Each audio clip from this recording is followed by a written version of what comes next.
ಗಾನ ಕೋಗಿಲೆ ವಿಶ್ವವಿಖ್ಯಾತ ಶ್ರೇಷ್ಠ ಗಾಯಕಿ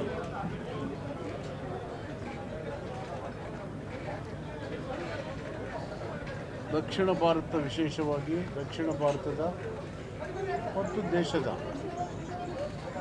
ಸಂಗೀತ ಪ್ರೇಮಿಗಳಿಗೆ 6 ದಶಕಗಳ ಕಾಲ 48,000 ಹಾಡುಗಳನ್ನು 20 ಭಾಷೆಗಳಲ್ಲಿ ಹಾಡಿ ಪ್ರಚುರಪಡಿಸಿ ಜನರ ಮನಸ್ಸಿಗೆ ಮುದವನ್ನು, ಆನಂದವನ್ನು ನೀಡಿ ಸಂಗೀತ ಸುಧೆಯನ್ನು ಧಾರೆ ಮಾಡಿಕೊಟ್ಟಿದ್ದಾರೆ.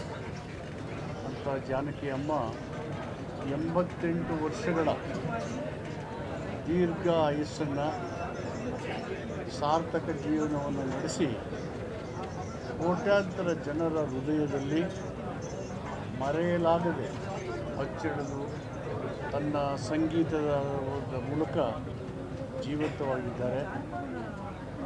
ಅವರು ಕರ್ನಾಟಕ ರಾಜ್ಯವನ್ನು, ಮೈಸೂರಿನ ಸಾಂಸ್ಕೃತಿಕ ಜೀವನಕ್ಕೆ ಮೆಚ್ಚಿ ಇಲ್ಲೇ ವಾಸವಾಗಿದ್ದರು.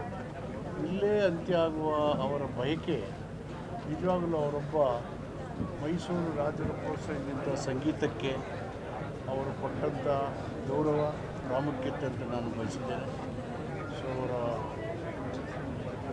ಕಳ್ಕೊಂಡು ಅವರ ಅಸಂಖ್ಯಾತ ನನ್ನನ್ನು ಸೇರಿಸಿ ಅಸಂಖ್ಯಾತ ಕೋಟ್ಯಾಂತರ ಅಭಿಮಾನಿಗಳು, ಅವರ ಕುಟುಂಬಕ್ಕೆ ತುಂಬಲಾಗದ ನಷ್ಟ ಆಗಿದೆ. ಮತ್ತೊಬ್ಬ ಜಾನಕಿ ಅಮ್ಮನ ಕಾಣೋದು ಕಷ್ಟ, ಆದರೆ ಅವರ ಸಂಗೀತ ಸೂರ್ಯಚಂದ್ರ ಇರೋ ತನಕೂ ಜಾನಕಿ ಅಮ್ಮ ಜೀವಂತವಾಗಿ ನಮ್ಮ ಮೆದುಳಿನಲ್ಲಿ, ನಮ್ಮ ಕಿವಿಗಳಲ್ಲಿ ಝೇಂಕಾರನ ಯಾವಾಗಲೂ ಮೊಳಗಿಸ್ತಾನೆ ಇರ್ತಾರೆ ಅಂತ ಹೇಳಿ ನಾನು ನನ್ನ ಶ್ರದ್ಧಾಂಜಲಿಯನ್ನು ಅವರಿಗೆ ಅರ್ಪಿಸ್ತೇನೆ.